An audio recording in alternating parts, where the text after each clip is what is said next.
So this is Cleo, and I want to talk about her coat a little bit. I get asked a lot when I talk about not shaving and what the coat does and whether it hurts and all that kind of good stuff. And it's been a month since I've done anything with her. And I did this part. So this is the part I've already done. And it's still kind of sloppy. I'm going to go through and clean up a little bit. And this up here, and she's a salt and pepper, so this is what makes the salt and pepper, is the banding on the coat. You'll see different colors on the coat and different colors interspersed in the coat. But all of this is blown dead coat. So the miniature Schnauzer is listed as a non-shedding breed, which technically is not accurate. But if the coat's maintained properly, they don't shed. So all of this is blown dead coat. And if this were a husky or a border collie or something like that, this all would fall out all on its own and they'd leave it all over your house. As you can see, this is still in there pretty good. This is not falling out. And it would take a lot to get it to fall out on its own. But it is a blown dead coat, and if you just take a few at a time, it pulls out. And so when they talk about stripping the coat or rolling the coat, you're pulling out this dead stuff. Now, if you pull it out every week, then you'll have, the coat will be layered. You have a new layer gets created where you pull that coat out every week. Now, it's been probably, I got it marked as a month on my calendar, but I kind of feel like maybe this is a longer layer here. But so you can see here where I've pulled, and this, so I've pulled a ton of hair out of her, and she still has hair because it's been pulled kind of somewhat on a schedule. And so she's got a couple layers, so I can pull out this top coat, and she's not going to be naked. She's got, but of course, a lot of this under here, there's some wire in here, but there's some undercoat and stuff. So they have an undercoat and a top coat. And this is the top coat is supposed to be hard and wiry. The undercoat tends to be softer. She's got a lot of undercoat on her butt here. The undercoat is soft and floofy. And when you shave a dog, like Gunner's been shaved. Gunner doesn't get pulled. Come here. I know. Come here. Let me see. So Gunner's been shaved, and this is all undercoat. All soft, floofy undercoat. And he just got shaved last week. I know. You're a good boy. So she's got some of that because I haven't kept her on an appropriate weekly schedule. So I just kind of wanted to show you guys, all of this is old dead coat. And I pulled out a bunch of old dead coat over here. And you can see here, especially on her butt, the difference. I pulled out here, and I'm working my way up. So I got all this to take. So let me see if I can situate this so that you can see. And you can watch me work on her a little bit, maybe. Can I flip it around while it's... No, I can't. Okay. There's all kinds of different tools you can use for different things. They have what's called stripping knives, which they're not supposed to cut the coat, but they can cut the coat if they're not used right. There's stones, which is kind of like this is actually part of a grill block that I've cut off, and I used it, and it's really good at grabbing soft undercoat. And there's other multiple stones that give you grip. And right now I'm using this one. It's from Greyhound. And then I always wear a glove, kind of a grippy gardening glove. It helps protect my hand from blisters or anything. Plus it gives me more grip. I can't see whether or not you can see. Okay. All right, I think we're all right here. So now you're supposed to keep the skin pulled tight to help with the pulling process. But when I'm working back here, a lot of times they want to sit down, and then I have a hard time, so I just kind of tend to hold them up. But I'll go ahead and try to see if she'll let me pull it tight and stay standing. A lot of times they sit down. And there's a lot that has to do with technique to make it comfortable for you and the dog.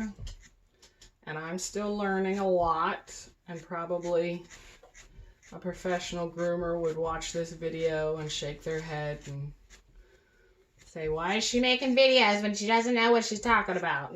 Yeah, you know. But so I know some, so that's what I'm sharing with you guys.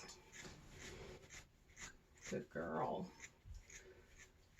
And sometimes if she wants to sit down, I'll let her sit down. Or lay down. You want to lay down, girly? You want to lay down?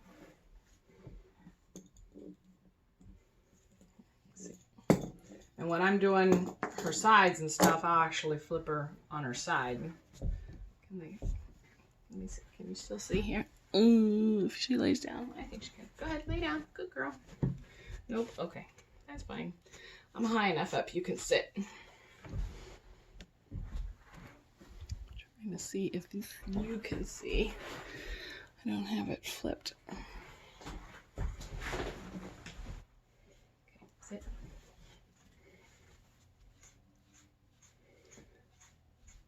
But I'm not getting big, huge, not like I'm taking big chunks of hair.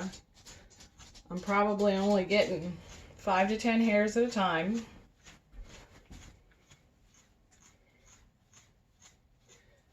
And I just keep going over the same general area until I'm happy with how much I've pulled. And sometimes I'll move up and then come back.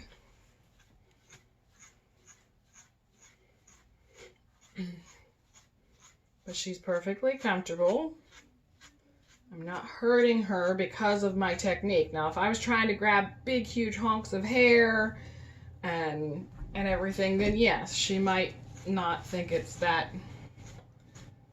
comfortable. And I'm just like, it's just a quick, I'm not, you know, putting all my muscle into it, because if I did that, then it would wear me out. It's just a quick and light, you know, you pull what can come out easily. What can come out easily? If it can come out easily, that means it's dead hair.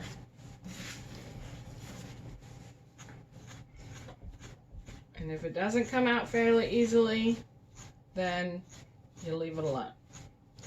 Now, like I said, if I was doing this once a week, I wouldn't have nearly as much to take out.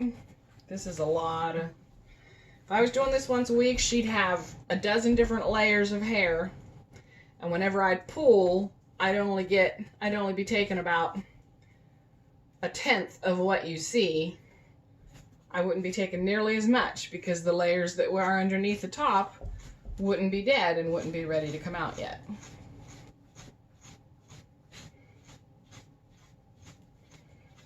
And, you know, if you do it right, it's good time spent checking your dog over from head to tail. It is actually quality time with them. Quality one-on-one time, which maybe for you guys isn't that as important because they get a lot of that. You know, my dogs most of them usually get to the point to where they enjoy being put up on the grooming table and worked on, because they know they're getting that one-on-one time and there aren't other dogs trying to push them out of the way to get attention. And, you know, I'll give them treats while they're up here and they get love. And I have some dogs that, you know, I'll bring them in. They know, like, I bring them in and they'll beat me to the grooming table and they'll be standing next to it waiting on me because they're ready to go up on the table and get their special time. So, you know, a lot of people say, oh, it's cruel, you're yanking their hair out. No, it's dead. It's actually more cruel to leave it and not do anything with it. Now, if I had her on a regular schedule like it was supposed to be, you wouldn't see all this soft undercoat. She would have another layer. She'd have more layers of wire. So you wouldn't have all this undercoat.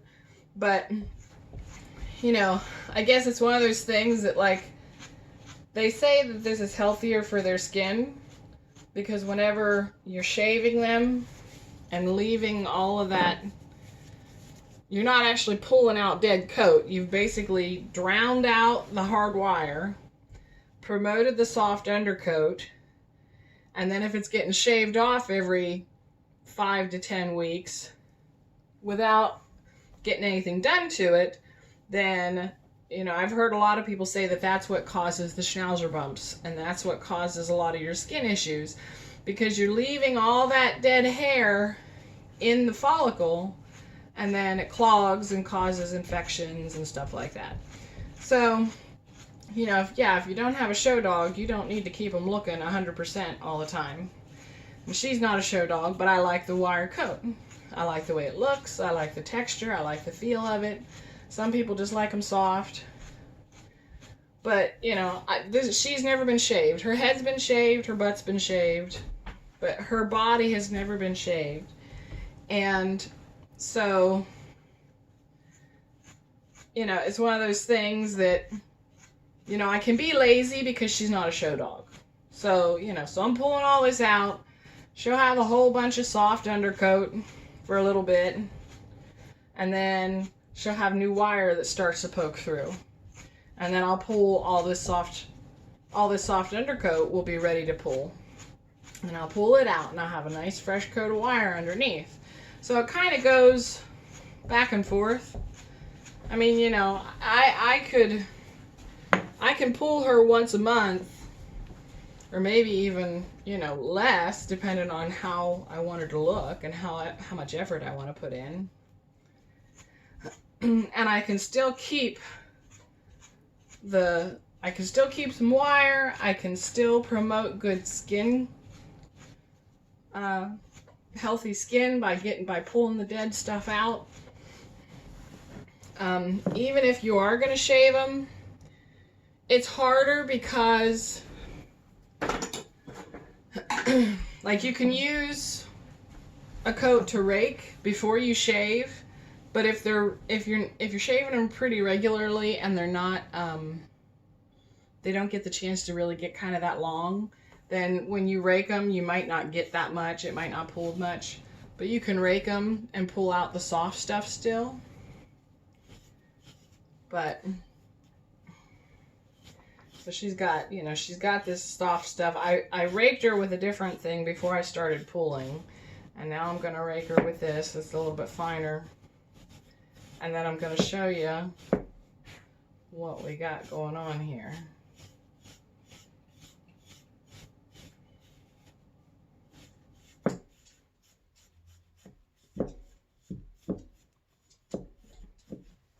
So this is all soft undercoat that got pulled out by the rake.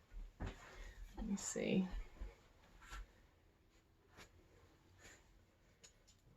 Good spot. She's got some wire coming in, and it's funny, I can feel it more than I can see it. I was hoping I'd be able to show it to you on the video. I can feel, when I back brush, I can feel the hard wire poking through from whenever I did it a month ago, and it's got new growth coming in, but it's hard to see. Like right now they're black. Most of them are black. Some of them are white, but I can see some black. But you got different layers there. I think you can see it. You can see the hard wire coat mixed in with that soft stuff. I think it's showing up on the video. So now she's got a stripe down her back.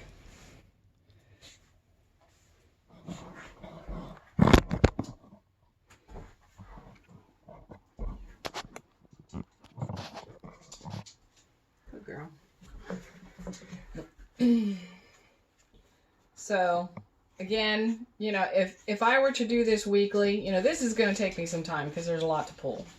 But if I did this weekly, And, you know, I'm getting a better handle on how to do it. I'm getting more skill. So obviously I'm going to get faster in that respect.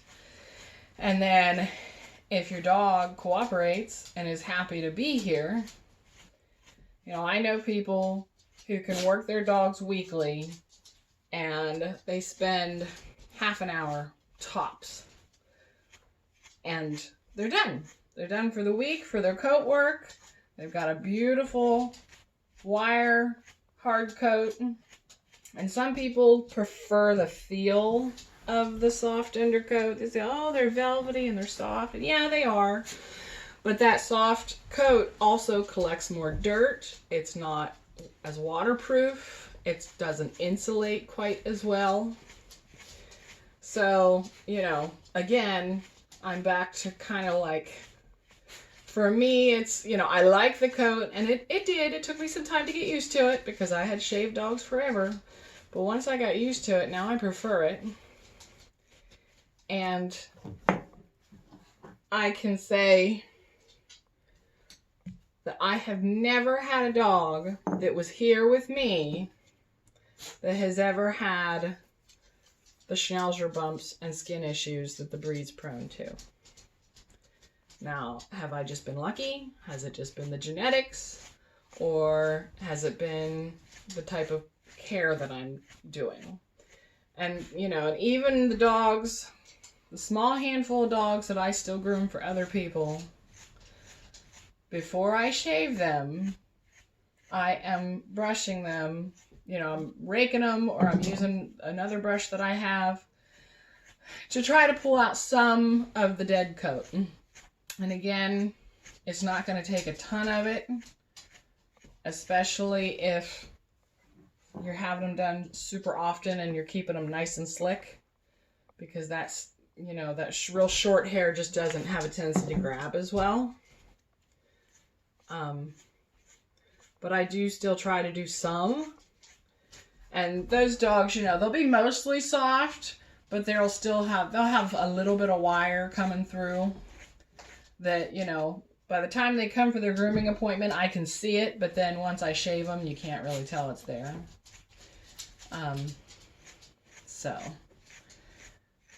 But as you can see, she doesn't seem to mind. She's not screaming. She's not upset. She's sitting comfortably. And then whenever I do them, for me, if they'll do it easily, let's lay down, girlfriend. I tend to lay my dogs down to do their sides. Not every dog is going to be okay with this, but my dogs are usually pretty good about letting me do it. And same process, and you pull with the lay of the hair. Whatever direction the hair naturally grows is the direction that you pull. And I'm keeping the skin pulled kind of taut. That way it doesn't pull uncomfortably.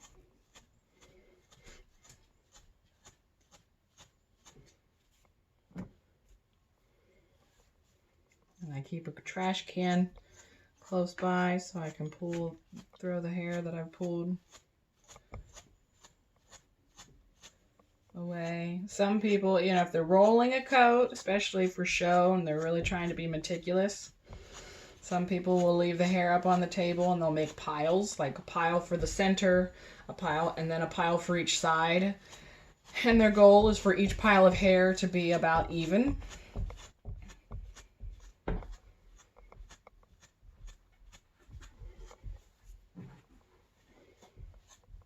Another thing, you know, when you handle your dogs like this, when Miss Cleo needed to go in for an x-ray to see how big her puppies were and get a puppy count, when the technician brought her back after her x-rays, they were just so amazed with how well she did. We just laid her right down and flipped her all over, and she just didn't even care. And most dogs struggle and act like idiots, and it stresses them out. But, you know, she's used to this. This is the kind of handling she gets. Now, when she was younger and I first started doing it, yeah, she was not in love with the idea. And, you know, I kind of had to talk her through it. And now she's 2 years old. And she's been getting worked on the table like this at least once a month. And I can lay her down and she doesn't mind. We do real good. Now, some people don't like laying them down. But I think it's easier on me. And it lets the dog relax as long as they're comfortable. And again, most of my dogs are fine. I don't tend to have issues laying them down on the table after I've worked with them for a little bit. But just like any other training, it takes repetition and good experiences. If they're real turds about it, they might need a little bit of correction at first. And then when they realize they can't get away with it, then they chill out. Now I will say, like behind the elbows and here in the flank area and down the back of the legs and in the tail are your more sensitive areas. So if they are going to get uncomfortable at all, it's usually going to be in those areas. They might not appreciate it. And obviously this is an adult dog that's been having this done. If you're just starting out with a puppy, it's going to be a lot more effort on your part to get the habit started and get it going. So since I let her go, I've already worked on her on the one side. This is going to be at least an hour-long process, if not longer. And of course, sometimes I just don't even, I get lost in it and I don't even realize the time. So who knows? Maybe it takes me longer and I just don't pay attention. Good girl, huh? She's a good girl. She's a good Cleo.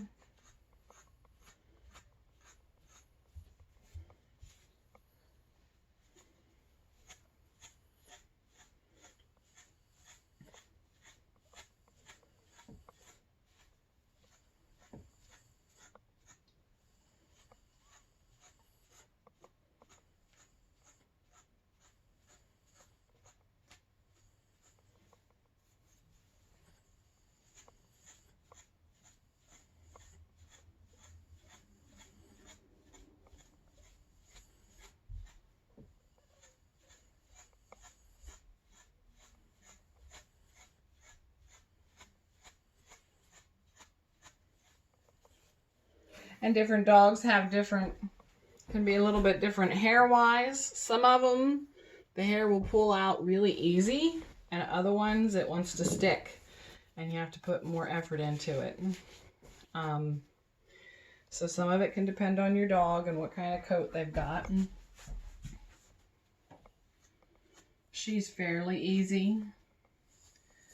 Of course, I've been doing Timber. He's been getting done once a week because he's gonna go out to show, so I've been trying to be real meticulous with him.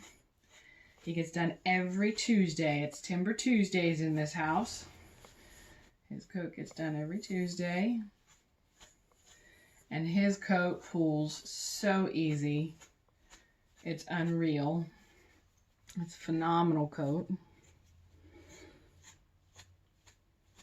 And so he's got a lot more like layers. And that makes it more dense. There's a lot more coat. Once I'm done, like he's got he's got a lot more coat, but you don't pull as much because you've got more layers. And you only want to take out the oldest layer every week. So he gets raked to pull undercoat. And then I go through just like this. And I just go over them real easy to see what comes out easily on its own. And then I'm done. Oops. Sorry, darling. Okay, let's lay back down. Not quite done here. Good girl, Cleo. Good girl. See my pretty baby.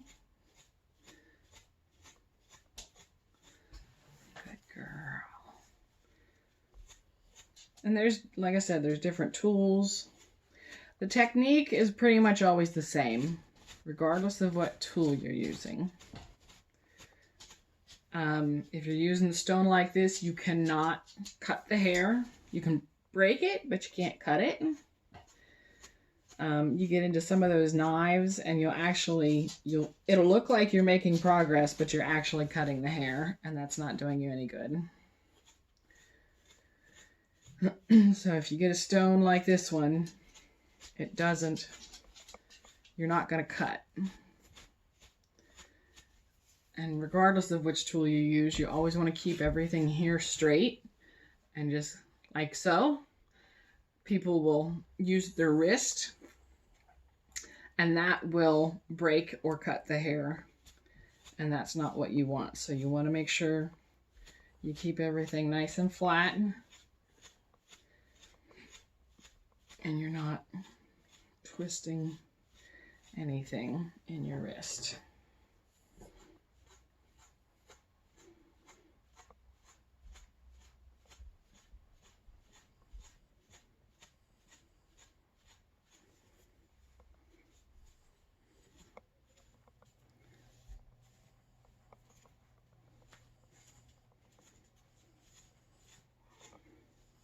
Again, you know, she's not going to show. I just do it because I like it. So I'm not going to worry that it's 100% perfect. And I'm not going to be as meticulous. There might be long stuff that gets, you know, she's going to have long hairs here or there that get left behind. And I'm not really going to be that picky about it. And when you do it, you follow the same lines you would follow if you were clippering.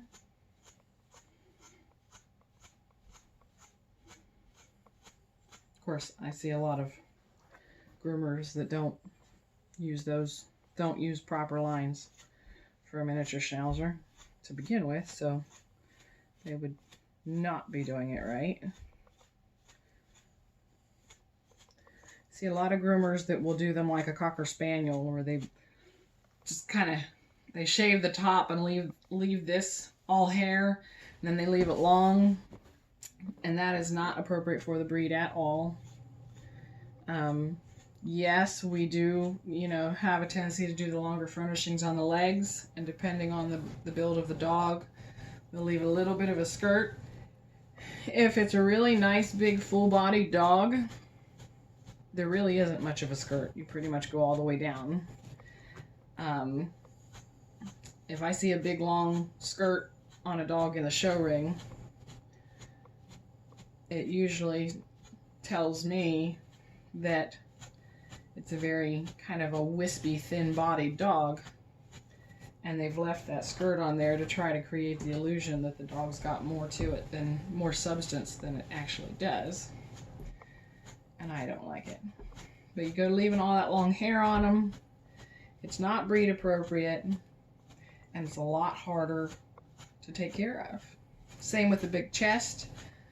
They're not supposed to have a bunch of big, fluffy, gross hair on the chest. It just kind of looks messy, in my opinion. I don't care for it. And again, it's not breed appropriate, but I see a lot of people leave it. And either it's because they don't know any better, or because they like it. And I mean, if you like it, then fine. But if you're taking somebody and you're taking your dog somewhere, and you're paying good money for it to look like it's supposed to, and they're grooming it like a Cocker Spaniel, you're wasting your money, in my opinion. But in the same vein, I groom all my own dogs. I learned just by doing. My first one, I already had a set of nice clippers from having horses. And I lived out in the middle of nowhere. There weren't a lot of groomers around. And even if there were, I was cheap and I wasn't willing to pay for it when I had a set of clippers. So I just started doing it. I looked at pictures, I looked at what I liked, and the way I figured it, the dog doesn't care what it looks like. And it's just hair, so it's going to go rack, and you're going to get to try again in 8 weeks anyhow. Yeah, this is I know, this stuff back here is tender. Huh. You know, you get a good set of Oysters, Andes, or Walls. They're going to run you between $150 and $200. And they will probably last your dog's lifetime, if not your lifetime. My first set of clippers was a pair of Oyster A5s that I bought with my own money when I was 15 or 16. And that was a big chunk for me to put out to buy for myself at that age. And they had been dropped on the concrete, the casing was cracked, and I was absolutely horrible about cleaning them and servicing them and doing what I was supposed to do. And I finally retired them when they were about 25 years old, even though they were still running, but they would get hot. They got hot real easy. So I decided it was time for a new set of clippers. The only thing you'd have to actually buy to replace are the blades. And you could get away with, depending on what you want to do, you could get away with probably just a size 10 blade or a 7. And if you're only doing one dog, you might not have to replace them except, you know, every couple of years. You're getting chubby. I didn't realize how chubby you were underneath all that hair. I know. Yes, you've got lots of hair. You had lots of hair. I thought it was just hair, but you're chubby too. You're chubby too. I feel you, girlfriend. I understand. I know what it's like. I'm chubby. But I don't have anybody to monitor my food plan. You do.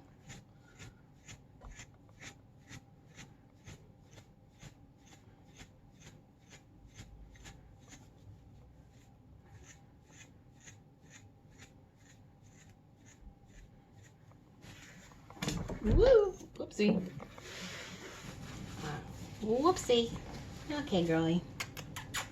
Oh, is it my baby girl? Oh, is it my baby girl?